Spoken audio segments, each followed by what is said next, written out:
Every year, EA Sports quietly extracts hundreds of millions from digital Ultimate Team microtransactions while handing elite athletes standard group licensing checks until right now.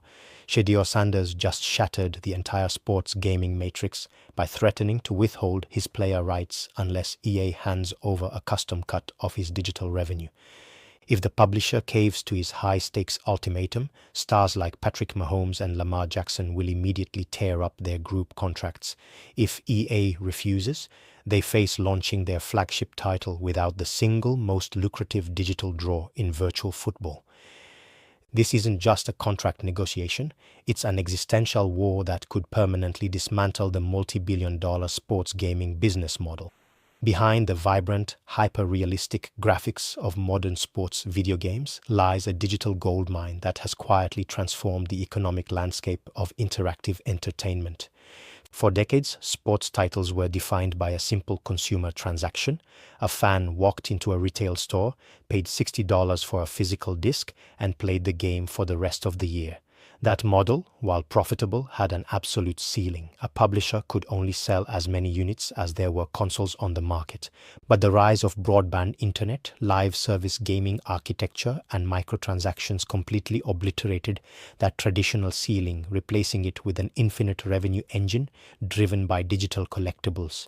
At the absolute center of this transformation is EA Sports and its flagship Ultimate Team game mode, an ecosystem designed to convert fan passion, competitive drive, and star power into relentless daily cash flow. To understand the vastness of this digital enterprise, one must look at how digital card packs and virtual currencies operate. In Ultimate Team, players build their dream rosters by opening virtual card packs containing real-world athletes rated on their actual performance metrics. These packs are purchased with real money, converted into virtual currency, and opened in a spectacle designed to mirror the high-stakes thrill of a casino floor.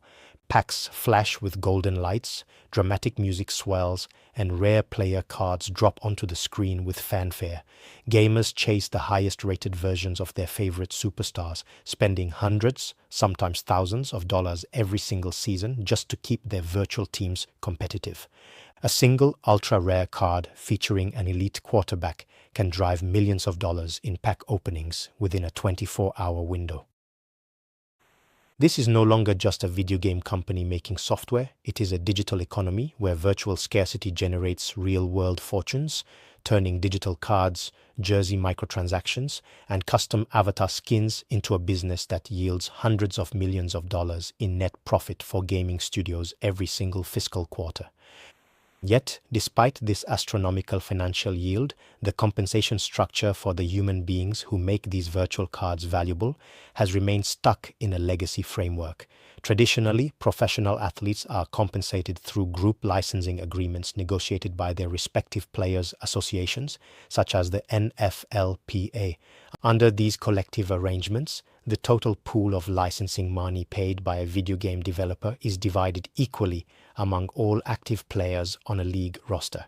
Whether a player is an all-pro quarterback whose digital card single-handedly drives millions in pack sales or a third-string special teams player who rarely sees the field, their individual check from the group licensing pool is fundamentally identical.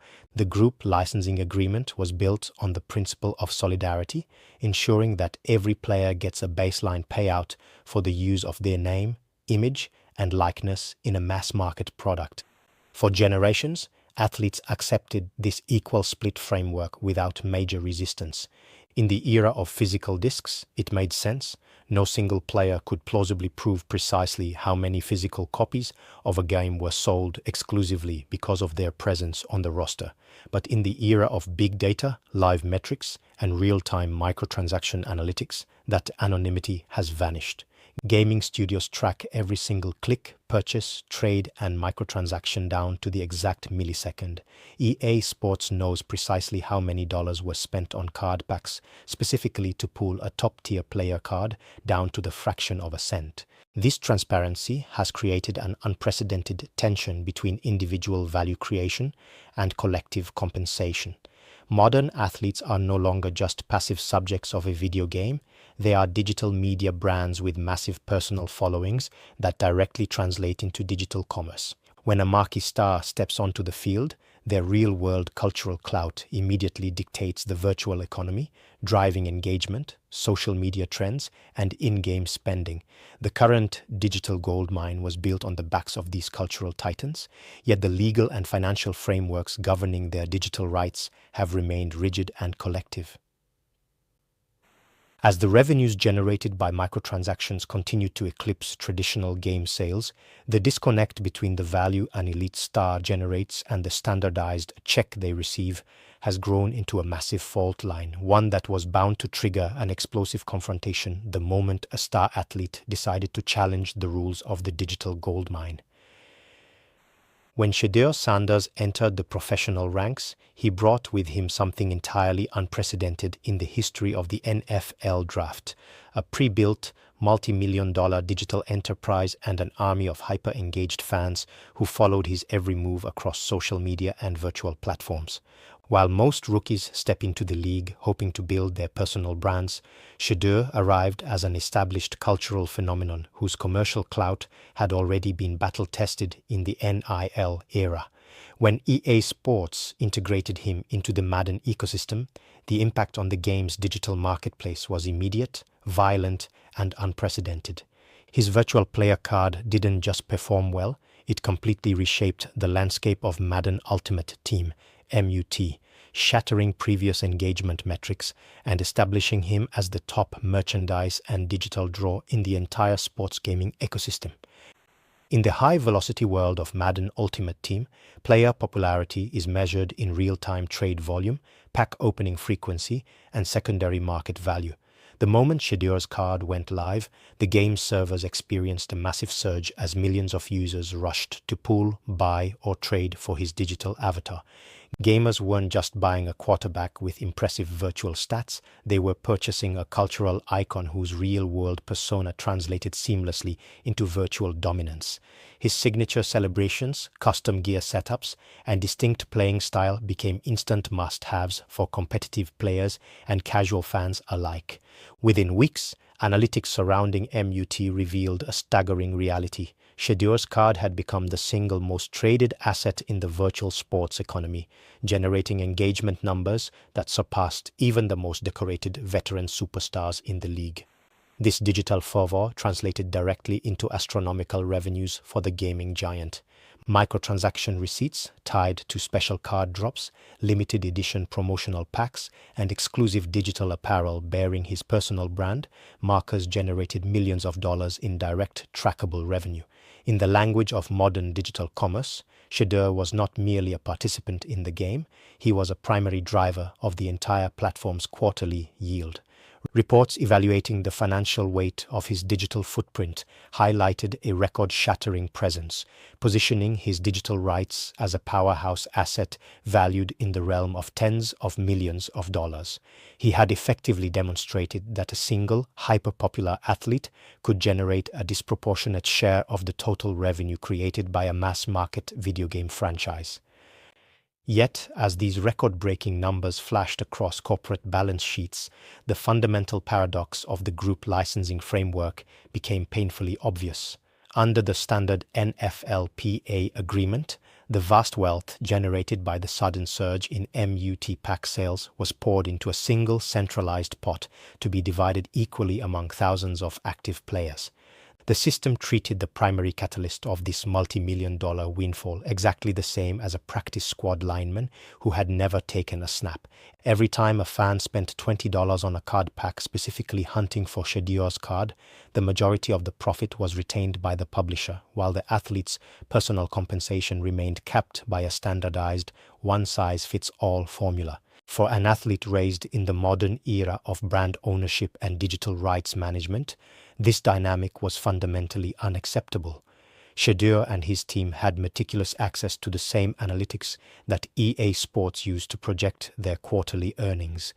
They could see the exact telemetry data, the exact sales spikes tied to his promotional campaigns, and the exact volume of virtual currency flowing through the secondary market for his card.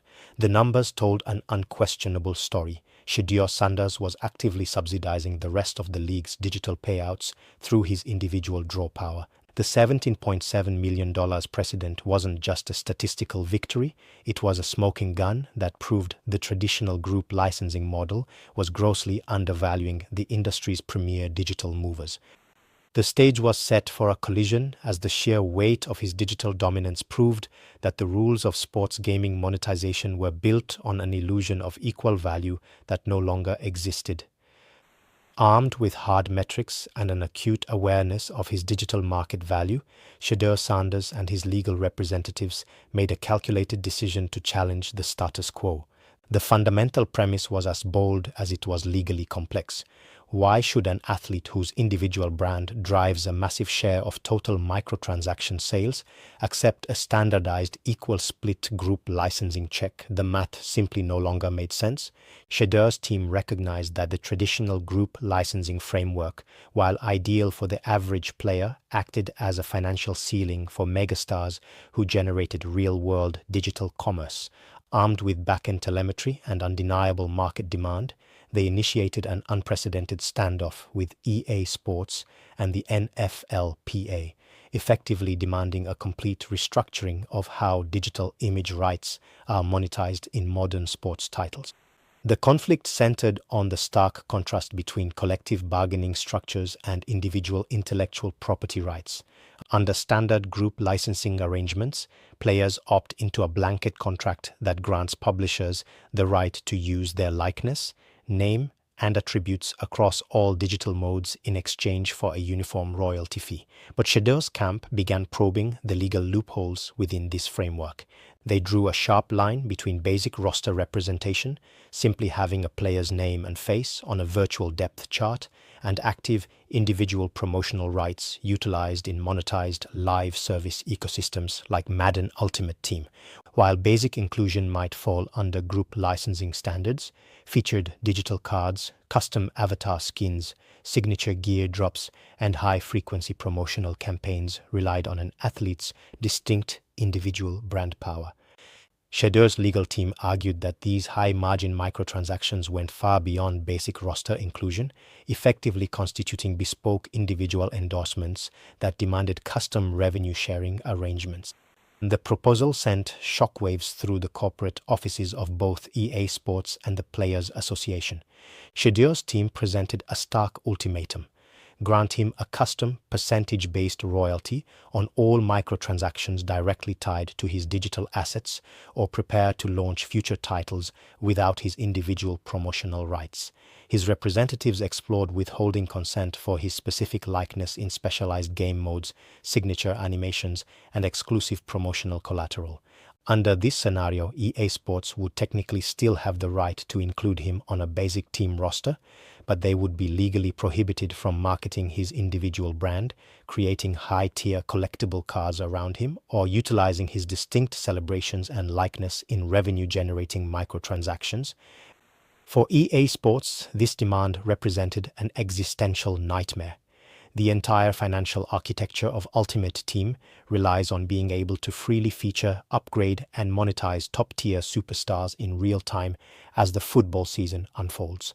A world where individual star players negotiate separate, custom royalty tiers for their digital cards destroys the predictability of their profit margins. It forces publishers into complex, individualized contractual negotiations akin to traditional celebrity endorsements, completely disrupting the streamlined efficiency of mass group licensing. Yet, if EA Sports refused to negotiate, they faced the humiliating prospect of their flagship game's most popular digital draw opting out of its premier money-making mode, leaving millions of fans demanding answers as to why the game's biggest star was missing from its lucrative card packs. The standoff immediately escalated into a high-stakes game of legal and commercial chicken. Shedeur's position exposed a fundamental reality of the modern digital economy. In an era where star power drives microtransaction volume, the talent holds unprecedented leverage. By questioning why equal split group licensing should dictate unequal digital earnings, Shedeur wasn't just negotiating for a larger check, he was actively threatening to dismantle the legal fiction that keeps the sports gaming industry's most profitable business model intact. The battle lines were drawn, setting up an intense confrontation with a corporate system that could not afford to let a single player break the mold. EA Sports and the National Football League Players Association did not achieve absolute dominance over sports entertainment by capitulating to individual demands. When faced with Shedeur Sanders's high-stakes legal gambit, the combined legal and corporate apparatus of the publisher and the union orchestrated a swift, aggressive counter-attack designed to extinguish the rebellion before it could spread across the league. To EA Sports, this was not merely a dispute over a single star player's royalty check, it was an existential threat to the core architecture of their multi-billion-dollar live service business model.